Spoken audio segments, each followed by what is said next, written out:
Hello, lovely podcast people. I hope you are well. Today's episode is on salt. I went for a run earlier, and for whatever reason, the topic of salts came into my head. And I realised, I think, I've never really covered anything on salt. And maybe in future I'll do something a bit more specific. I don't really know where I'm going to go with this. I was just pondering some stuff. It's every so often it's funny actually. I seem to get questions in waves of all around the same subject. So I'm sure at some point lots of people ask salt questions, and I can't fully put my finger on where this came from because I haven't had a big influx of questions on salt. And it's funny actually. It's a topic that two cool stories. One was I tweeted back when I tweeted. This is 10 years ago maybe. I tweeted something like, how much salt someone eats isn't in the top 100 things I would ask them. Something like that, to improve their health, or something like to help them achieve their goals, or something like that. And like 6 months later, I was in a gym and someone had a men's health magazine. And like, what are the chances of this? I can't remember if they had just like left the page open or they were reading it or something like that. And then there was my tweet taken from Twitter on the page, and it was like, Martin McDonald says this. What we want to know is, what would be the top 100 things that he would ask someone? I was like, how cool is that? I was also like, copyright, but also how did they see it? It's just very cool. And anyway, so that was quite cool. And then secondly, I can't remember when this was. This is going back a long time as well. I reckon around, I don't know, 2010 maybe-ish. I wrote an article on salt, and the Salt Association in the UK, who, for one, I don't know why I feel a bit, sorry, clearing my throat a lot. The Salt Association, which from what I understand is basically the lobbying body for salt, like they promote like salt use on the roads to de-ice the roads. I don't know, it's an easy remit, isn't it? Get people to use more salt. Like everyone loves the taste of it, and it's really important for de-icing roads. Anyway, so they contacted me and said, can we use your article and put it on our website? And I was like, yeah, knock yourself out. They didn't pay me any money, which is, I sort of feel like maybe they should have. I don't know. People get paid a lot of money to shill for big cereal and big breakfast, big salt, big potato, big potato. Yeah, big potato. I can't remember what they're called. It's something like the Potato Growers Association or something like that. They funded a study recently on, this is way off topic, but it does help you understand. It's always helpful for you to know these things. They did 300 calories of French fries versus 300 calories of almonds for 4 weeks and measured. And the potato, they did 2 potato groups, which was weird. Just French fries, and then one with like seasoned herbs on the French fries. These 3 groups. They didn't really find anything. I think they did use DEXA for body composition changes, but like 300 calories of potato extra. You know, I say extra, it's like you must eat this. But then if people eat a little less of something else, and it's like basically they'll use it some way in marketing or whatever to go, you know, French fries / potatoes don't cause you to gain weight. That's essentially what they concluded. Fine, whatever. Anyway, where was I? Sodium. Salt. And so salt, one of the reasons I guess back then was there's such a big, but you know, this is early in my career, like dietitians focusing so heavily on like, you must eat low fat, you must eat low salt.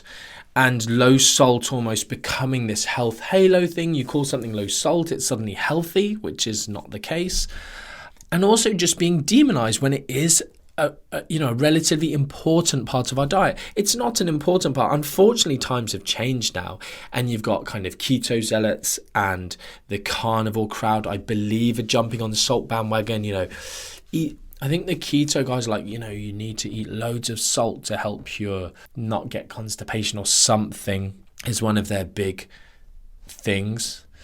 And another one, and I'm not entirely sure what their reasoning for that is, or what they suggest, or if they're making up some fancy stuff to do with peristalsis in the gut needing sodium. I don't know, or maybe it was just an observation. Someone ate more salt and therefore there's often a thirst response when people always go, salt dehydrates you. It doesn't. That's another thing which annoys me. Stop saying that. It's not a thing. You're welcome. I might even make that into a quote. Salt doesn't dehydrate you. Stop saying it. I say it into a quote, just in a post on Instagram. Salt doesn't dehydrate you. But there's often a thirst response, and then you drink more. And if you drink more, being dehydrated is one possible factor that could make constipation worse. Hard stools. You have to talk about the nitty-gritty in nutrition, don't you? Anyway, I don't like either end of the spectrum where, I've had family members, clients, followers over the years essentially who have been, salt's been so demonized that by their doctor, by a dietitian, by the media, I guess, that they have been restricting salt so heavily.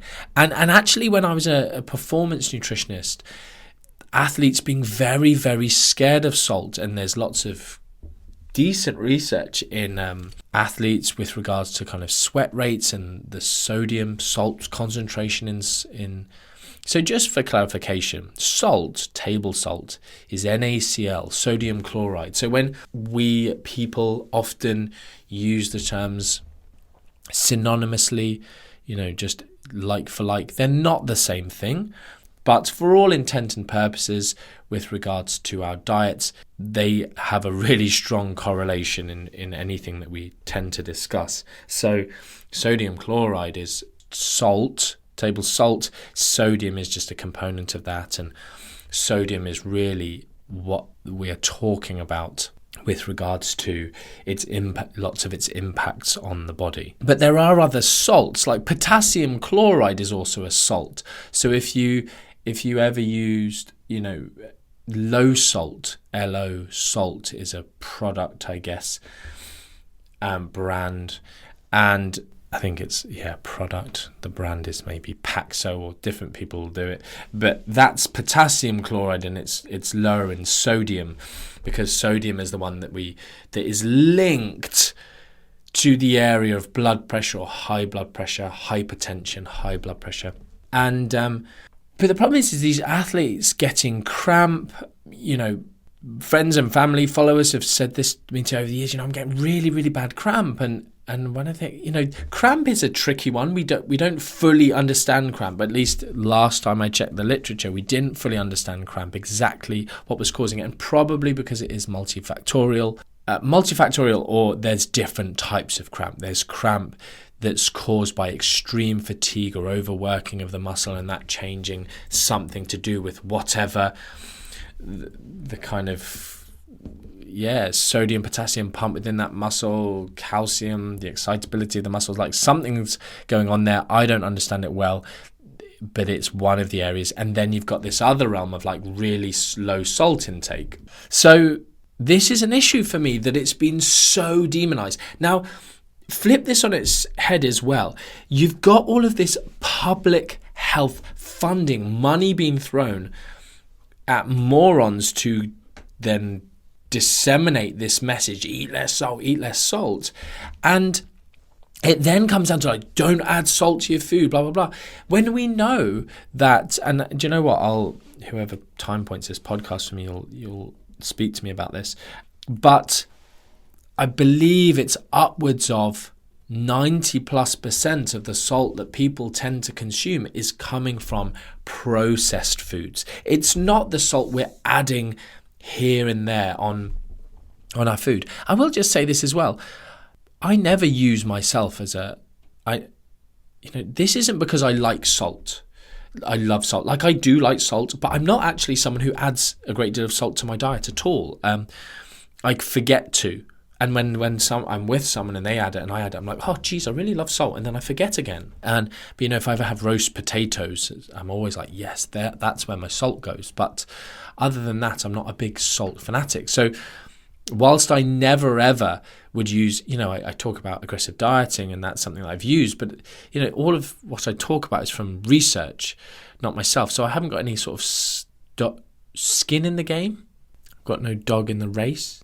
Skin in the game. What's the word?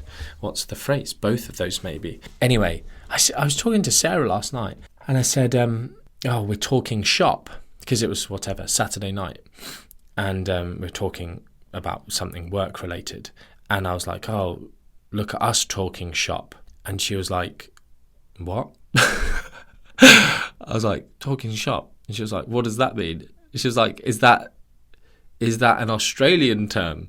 I think because I'd been talking to someone Australian. And I was like, no, you idiot, you're so uncultured. Anyway, I had to go and find from the whatever it's called, Clifton's dictionary definition, phrase, something or other. Can't remember what it's called. Anyway, to tell her what talking shop meant. Like, everyone knows what talking shop is, right? Except Sarah. Why am I saying that? Talking shop. Goodness me, that was off topic. Talking about sodium.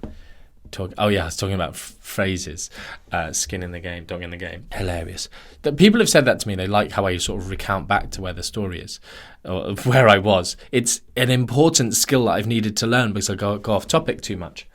Anyway, the research, 90+% is coming from processed foods. So this was when I did that tweet.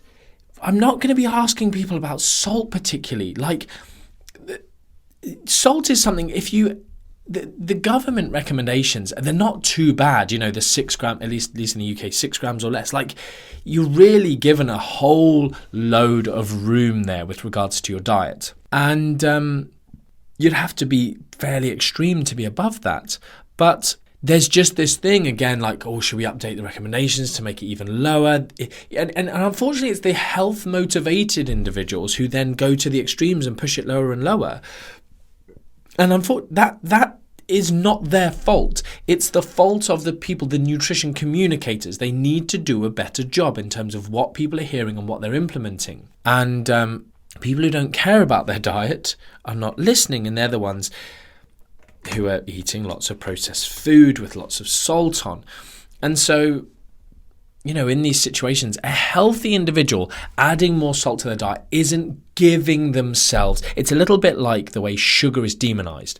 Someone who's highly active drinking a sports drink, they're not giving themselves diabetes because hashtag sugar, hashtag insulin. That's not how it works. They're not causing insulin resistance. So by adding some salt to your diet, you're not causing hypertension, high blood pressure.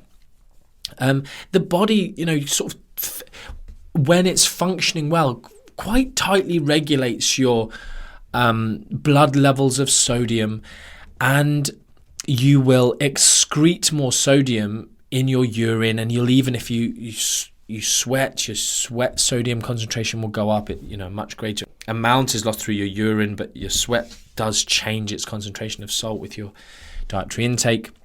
And individuals, vary in these salty sweaters. It was a big area of study. Professor Susan Sheriffs and Professor Ron Morn just did loads of stuff on this. And anyway, so in those individuals, it's like, just consider replacing it, especially if you're getting cramp. It's your first line of have a look at that. But we also have this issue of individuals who are insulin resistant.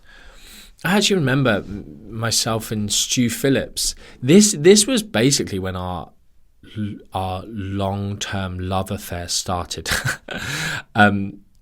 He's like the god, like one of the godfathers of nutrition to me when I was a nutrition student. He's just like one of these names that's just in the area. And then obviously the world opened up. I actually commented on his Facebook status the other day saying he commented about these people emailing him, like just being mad about one of his new research findings or something that he'd written to do with not needing to lift near maximal weights for him and his group.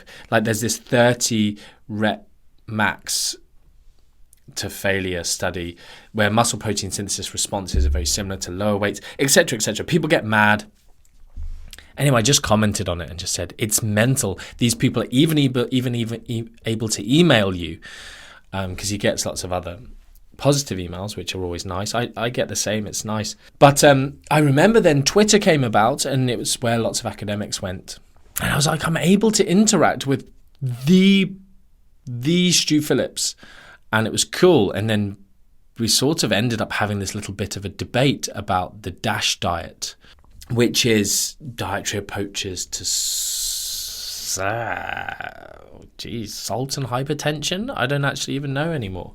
But it's just this name that's used. And it's, his standpoint was like, it's an evidence-based strategy, because it's not just salt, it's also about changing diet in a positive way, less processed, more whole grains, all, whatever.